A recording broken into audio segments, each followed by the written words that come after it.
নমস্কার, your internet school চ্যানেলে তোমাদের সকলকে স্বাগত। তো আজকে আমরা তোমাদের ক্লাস 9 এর ইতিহাসের রায় ও মার্টিন কোশ্চেন ব্যাংক অনুসারে দ্বিতীয় পর্যায়ক্রমিক মূল্যায়নের মডেল সেট 8 এর প্রশ্নগুলোর সমাধান করব। তো দেরি না করে চলো ভিডিওটা শুরু করা যাক। প্রথমে আছে বিভাগ ক একে সঠিক উত্তরটি বেছে নিয়ে লেখো। একেরটা বলেছে ভিয়েনা সম্মেলন অনুষ্ঠিত হয়েছিল, সঠিক অপশনটা হবে অপশন ডি 1815 খ্রিস্টাব্দে। পরে দুইয়ে বলেছে দাস ক্যাপিটাল গ্রন্থটি প্রকাশিত হয়, সঠিক অপশনটা হবে হচ্ছে অপশন বি 1867 খ্রিস্টাব্দে। পরে তিনে বলেছে কূটনীতির জাদুকর বলা হয়, সঠিক অপশন হচ্ছে অপশন সি বিসমার্ককে। পরে চারে বলেছে রক্ত লৌহ নীতি ছিল, সঠিক অপশন হচ্ছে অপশন সি বিসমার্কের। পরে পাঁচে বলেছে সেফটি ল্যাম্প আবিষ্কার করেন, সঠিক অপশন হবে হচ্ছে অপশন ডি হামফ্রে ডেভি। পরে ছয়ে বলেছে শিল্প বিপ্লব কথাটি কে প্রথম ব্যবহার করেন, সঠিক অপশন হবে হচ্ছে অপশন বি অগাস্তে ব্ল্যাঙ্কি। পরে সাতে বলেছে রাশিয়ায় জাতীয় আইন সংসদ হলো, সঠিক অপশন হচ্ছে অপশন ডি ডুমা। পরে আটে বলেছে নৈরাজ্যবাদের জনক বলা হয়, সঠিক অপশন হচ্ছে অপশন বি জোসেফ প্লুটোকে। এবার বিভাগ ক্ষয়ে দুয়ে বলেছে নিচের প্রশ্নগুলির উত্তর দাও যে কোনো আটটি। এতে বলেছে একটি বাক্যে উত্তর দাও। একটা বলেছে মেটার্নিক কোন বিশ্ববিদ্যালয়ের ছাত্র ছিলেন? দেখো উত্তরটা হবে হচ্ছে স্ট্রাসবুর্গ। আর হচ্ছে মেইনজ বিশ্ববিদ্যালয়ের ছাত্র ছিলেন। দুয়ে বলেছে ত্রিশক্তি আঁতাত কত খ্রিস্টাব্দে গঠিত হয়? দেখো উত্তর। এবারে এর তিনে বলেছে ওয়াটার ফ্রেম কে আবিষ্কার করেন? দেখো উত্তর। বিতে বলেছে সত্য বা মিথ্যা নির্ণয় করো। একটা বলেছে জার্মানির ঐক্যের প্রথম ধাপ ছিল জোলভেরাইন প্রতিষ্ঠা, এটা হচ্ছে সত্য। দিয়ে বলেছে প্লোমবিয়ার্সের চুক্তি 1858 খ্রিস্টাব্দে স্বাক্ষরিত হয়, এটা সত্য। পরে তিনে বলেছে নানকিং এর সন্ধি দ্বারা চীন 11টি বন্দর বিদেশিদের জন্য খুলে দিতে বাধ্য হয়, এটা হচ্ছে মিথ্যা। এবারে সিতে বলেছে নিম্নলিখিত বিবৃতিগুলির সঠিক ব্যাখ্যা নির্বাচন করো। 1 নম্বর বিবৃতিটা বলেছে ক্রিমিয়ার যুদ্ধে রাশিয়ার পরাজয় ঘটে। ব্যাখ্যা একে বলেছে রুশবাসীরা এই যুদ্ধের বিরোধিতা করেছিল। ব্যাখ্যা দিয়ে বলেছে যুদ্ধে অদক্ষ ভূমিদাসদের নিয়ে রুশ সেনাদল গঠিত হয়েছিল। ব্যাখ্যা তিনে বলেছে রাশিয়া প্রতিপক্ষকে দুর্বল ভেবেছিল। সঠিক ব্যাখ্যা হচ্ছে ব্যাখ্যা নম্বর 2। এবার দুয়ে বলেছে বিবৃতি লুই ফিলিপ ফ্রান্সের সিংহাসনে অধিষ্ঠিত হন। ব্যাখ্যা একে বলেছে উত্তরাধিকার সূত্রে তিনি ফ্রান্সের শাসনভার পান।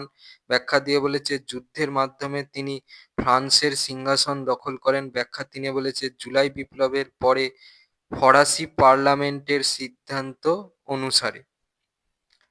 তাহলে সঠিক ব্যাখ্যা হচ্ছে ব্যাখ্যা নম্বর 3।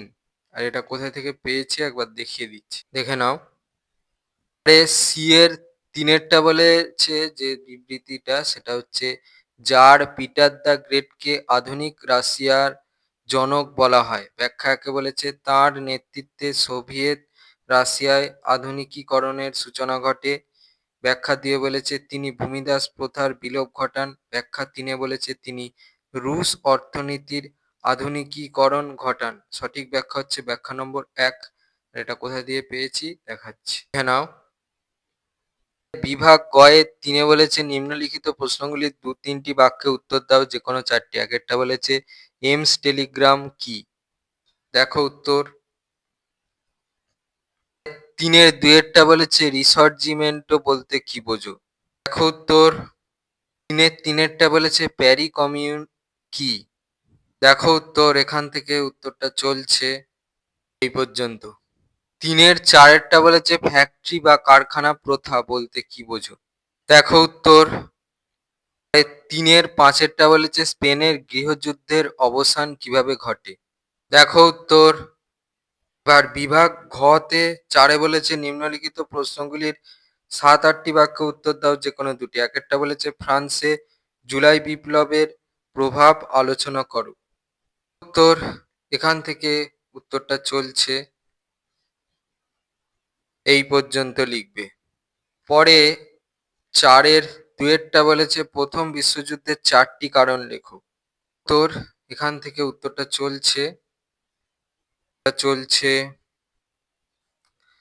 এই পর্যন্ত দেয়া আছে। এবার যেহেতু তোমাদের প্রশ্নের প্রশ্নমান ৪, তাহলে প্রত্যক্ষ কারণটা যাই করে নাও কেন লিখতেই হবে।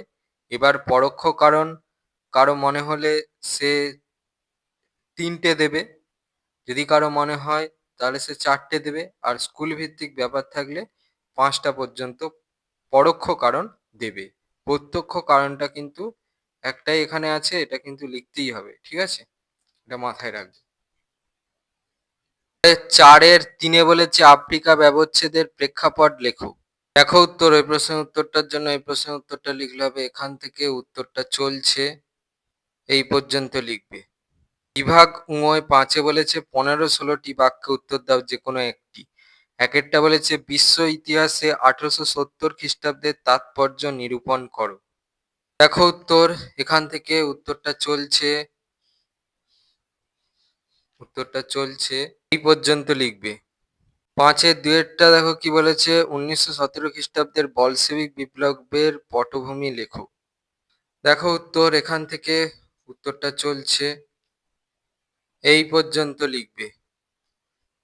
৫-এর ৩-এরটা বলেছে মেটার্নিক ব্যবস্থার পরিচয় দাও, কেন তা ব্যর্থ হয়েছিল।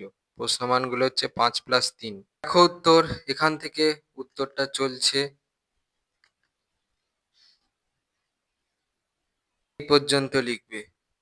ছিল তোমাদের ইতিহাসের রায় ও মার্টিন কোশ্চেন ব্যাংক অনুসারে দ্বিতীয় পর্যায়ক্রমিক মূল্যায়নের মডেল সেট ৮-এর প্রশ্নগুলোর সমাধান। তো তোমাদের যদি ভিডিওটা ভালো লেগে থাকে তাহলে ভিডিওটাকে অবশ্যই লাইক করে দাও এবং আমাদের চ্যানেলটাকে অবশ্যই সাবস্ক্রাইব করে দাও। এই ধরনের ভিডিও নোটিফিকেশন জলদি পেতে হলে আমাদের চ্যানেলটাকে সাবস্ক্রাইব করার পাশাপাশি পাশে থাকা বেল আইকনে গিয়ে অবশ্যই ক্লিক করে দাও, যাতে করে ভিডিও আপলোড হওয়ার সাথে সাথেই তোমরা তার নোটিফিকেশন পেয়ে যাও। আর দেখবে ভিডিওর ডেসক্রিপশনে আমাদের টেলিগ্রাম এবং হোয়াটসঅ্যাপ গ্রুপের লিঙ্ক দেওয়া আছে, সেখানে তোমরা জলদি জয়েন করে যাও, যাতে করে সাজেশনের পিডিএফ গুলো তোমরা কালেকশন করে নিতে পারো। তো আজকের মতো ভিডিওটা এই পর্যন্তই।